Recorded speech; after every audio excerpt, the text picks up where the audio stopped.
The story of Turtle Island. Native Americans called North America Turtle Island.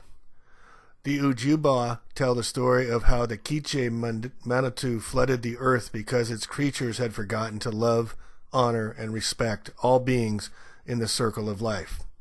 There was no land for the surviving creatures to live on, but through the pity of the Great Spirit, the creatures repented. Mackinac, the turtle, offered his back to be the foundation of the new land. Other animals would swim to the bottom of the water and bring up mud and put it on Mackinac back. Once a small island was formed, the animals swam in a circle which caused the land to grow. Then plants, grasses, and trees began to grow on the land, and the animals began to inhabit the land. Eventually, Quiche Manitou brought human beings, Anishinaabe, the original ones, to play on the earth.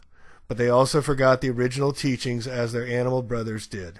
Again, the Great Spirit was going to destroy the earth with fire. The white eagle, having pity for the foolishness of the humans, appealed to Quiche Manitou to spare them. The eagle asked, quote, "If I am able to find one person who remembers the original teachings of loving, honoring, and respecting all creatures in the circle of life, will you spare the destruction for one more day?" End quote. Quiche Manitou agreed, and so each day the eagle flies out at dawn to see if at least one human remembers. When he finds one, he brings the news to Quiche Manitou, and the earth is spared for one more day. Hi folks, and welcome to another video from A Plain Truth and questioning everything to find truth. Exciting next tomorrow. I find out tomorrow, the next day, if I'm going to be terminally canceled off my flagship A Plain Truth site, or if I make it through tomorrow. That's 2 weeks, and I should get the site back up and able to post over there as well. So I wanted to get into a little bit of truth movement here, and apparently there's been some calling us out for not being right about the moon being 3,000 miles up and the sun 3,163 miles is what I used to do. And I want to talk to you a little about being in the truth movement, folks. I started out right after Dubé came out with his book back in November 2014, and being in the truth movement, you got to be nutso to get in this anyway. But we have had some tremendous hits, and it looks like we've been wrong, and I want to address that today. And I did get it wrong in my book as well, so I want to correct it here. And thank you all for pointing it out. But let's be nice to each other, and we're all trying to learn the truth here. And we can do a lot of this work empirically by just observations and by looking. And one of the very first was the crepuscular rays that anyone can see, that if you're standing out in the ocean, which I've done many times, you could see this kind of scene, especially on the islands, Hawaii, those kind of places, where the sun's right there. And literally we're finding out it is right there, thanks to people like Enslaved by No Media and Flat Earth Photography and Richie from Boston. So this was always another question. This is first phase of the moon. How can the sun be coming up there, but the sun sets over my right shoulder? It never made any sense at all once you started looking at it. And you can see this at the first phase of the moon. The sunset will be over your right shoulder. Moon will be over your left. No way it can happen. No way you can see stars through the moon. How can it be? So that's luminary. So then it became a question of just how far. So we can get into that in a minute, but how can you see stars through the moon? We'll show that a little bit, clips that in a little bit as well. And then we get to learn, and again, this is, I think I learned from Eric Dubé's site, was all these flags that had the stars, the crescent moon. Isis, female divine.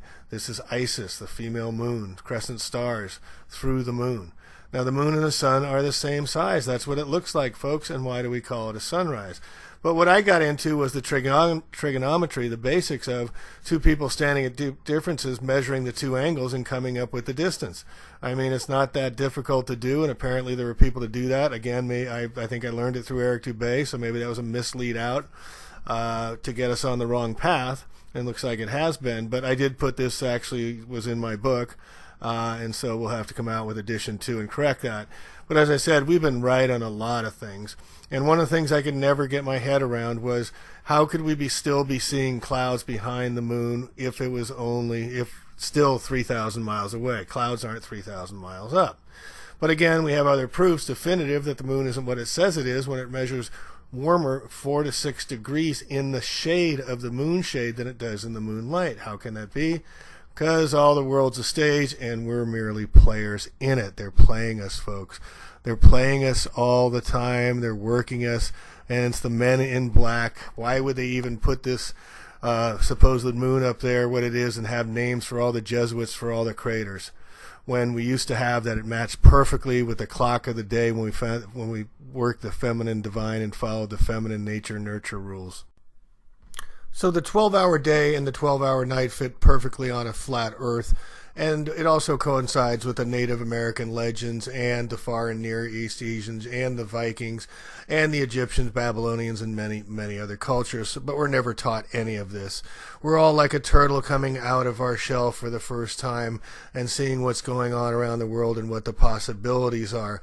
And what we're going to get into now, is starting with Richie from Boston, is using new technology, commercial technology, most Nikon Coolpix 900 camera, to judge distance. And once you get it with a camera, it's pretty irrefutable and it's repeatable, both scientific qualified, so you can do this yourself, empirical data, just like these other things of looking at the moon with your own eyes and asking people what the heck a sunrise means.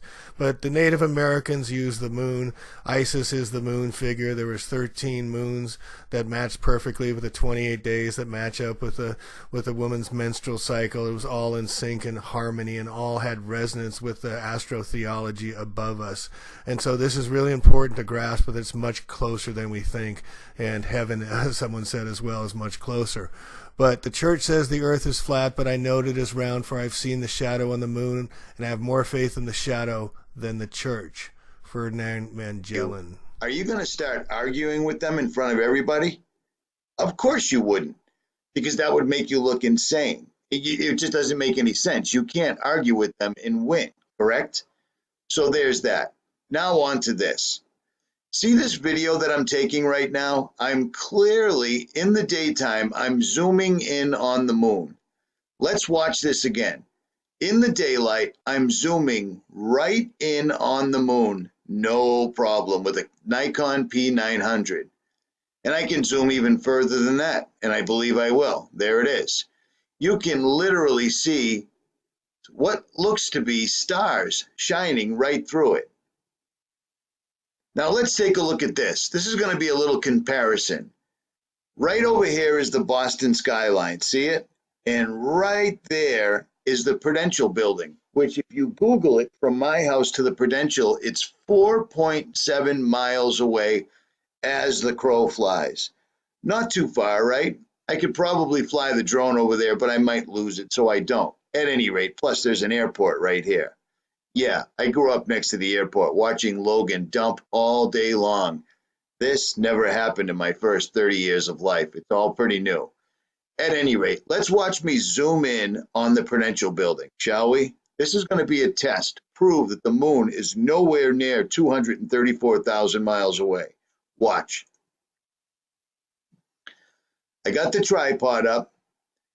I've got the Prudential right in my sights. And here I go. I'm zooming in. That's the Prudential building. See it? Let me adjust the tripod for a second, because as you zoom, it goes up. Here we go. Here we go. Here we go. Prudential building. You can almost read it because it says Prudential right there. And there you go. My camera is totally maxed out. I apologize for the shakiness, but when you're zoomed out 2,000 millimeters, the camera gets shaky. That is as far as I can zoom out with a Nikon P900 to an object that I know the distance, 4.7 miles away as the crow flies. Now let's watch me zoom in on the moon. That's 200 plus thousand miles away, and I'm trying to videotape the moon through an incredibly heavy atmosphere that they're spraying right in front of my eyes. We've already seen that, right? Okay, now I just turned the camera up, nothing more. I'm still standing on the same balcony. It's still the same incredibly chemtrail day. There's the moon right there, 200 plus thousand miles away. Let's zoom in. Here we go, and as I'm doing it, there's another plane right there, aerosol spraying, but that's not today's subject, really. Okay, here it comes. Here it comes. All right, I must be maxed out, right? Nope, not at all. Here we go. Here we go through it. Now remember, They are spraying like it's their job and they're supposed to be doing it. Look how far I can zoom in on the moon. I can see those lights right there in that crater. I can see all these speckles right here on it. I mean, are you kidding me? And as far as I can zoom in on the Prudential building is so I can almost read the letters. Yeah, 4.7 miles away. And I might even Google Earth it and try to prove it. Hold on. Richie from Boston, everything that they tell us is a lie. I can zoom in more on the moon than I can on a building that I can see with my naked eye. That's crazy. They're lying to us. Do not believe NASA because they're lying about our entire origin. I put up that video. So what are we looking at here? Again, pictures don't lie. If they are accurate, they haven't been tinkered with. We can do repeatable to self, but clearly you can see for yourself that the clouds are going behind the moon. Clouds cannot be 3,000 miles away, nor 238,000 miles away. But even our reckoning has been wrong, as we see here, and they use different filters to show that it's clearly in different images that the moonlight is in front of the clouds going behind it.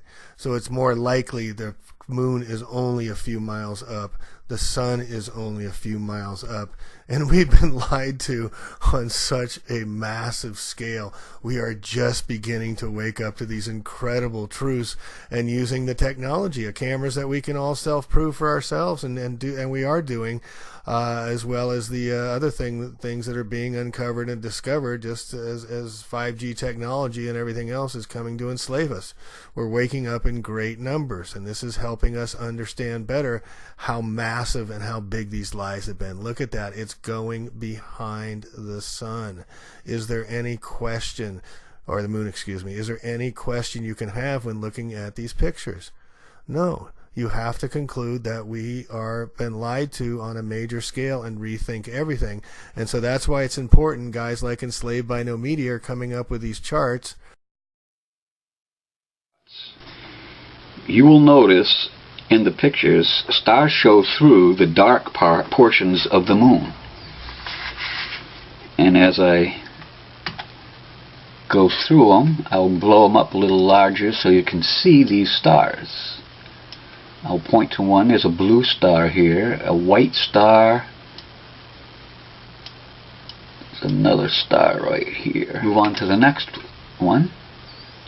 You can actually see the stars here. Now we'll zoom in and we'll see a red star with a white star right in here. And then there's three stars, a white star, a blue star, and another blue star. Okay, now this one here you can see the stars. 1, 2, that's pretty bright. Now zoom in on it. Now there's a red star, white star, showing through the moon. Moving on, you can see two stars here. There's another star here, two stars down the bottom, and another star here. So we'll zoom that up for you. So one on the bottom. Some stars shining through. Also we have one star shining through here. And we look at this, we see the stars shining through again. So what my point is the moon transparent? I've heard people talk about that. And as I see these pictures, I see that there's stars shining through like they had predicted. So now re-looking at this picture, which I've had for a while, of under the dome, we can see the dome might be much closer.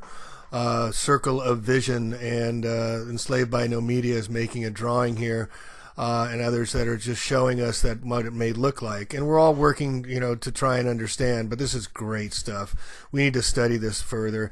We know about the Tesla shield back over 100 years ago that they could create, so why couldn't they make an inner holographic dome and that we're encased in, that they've covered over? We can see it. Maybe it is only just a few miles high, and chemtrail planes are flying flying at a very low level, 1,000 feet, and so I'm still out on the chemtrail spray. We have quite a few measurements proving coming from the sky has aluminum and barium in them, with huge reporting from vast areas. So I do believe there is spray coming off the skies. And also we have to rethink how far everything is distance-wise. That what we've been told about measurements could be completely wrong, but that's what makes this all fun. But it just, the one just you can't argue is that the sun and the moon are going behind clouds. So we have to change everything we know about what we're seeing, and things are so close, much closer than they appear. But why haven't we learned this before? Because we've been trained, we've been professionally trained like monkeys to think a certain way, to act a certain way, and to do it. Look at this. It's clearly like a knife going through butter. There's a front and a back, and also they're illuminated from below and above. It's so apparent that the sun and moon are much, much closer. And we also know that the UV rays are much more intense. The UVB is 1,000% higher than the testing that the EPA tells us on UVB. That's why the sun feels much more intense and hot on our skins. And here we see the green flashes. So we have to start rethinking everything. We get to use our own powers of observation, and then we get the good fortune and good luck to try and tell others. So what are we looking at, listen guys? to this guy and then enjoy the beautiful music of the luminaries. The sun in front not the or stars, behind? but the luminaries. Is it going to go through the clouds, perhaps?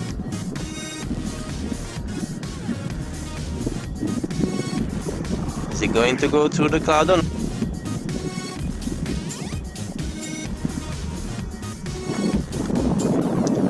I don't know about you, but I think the sun just is going through that cloud there. Oh, let's focus.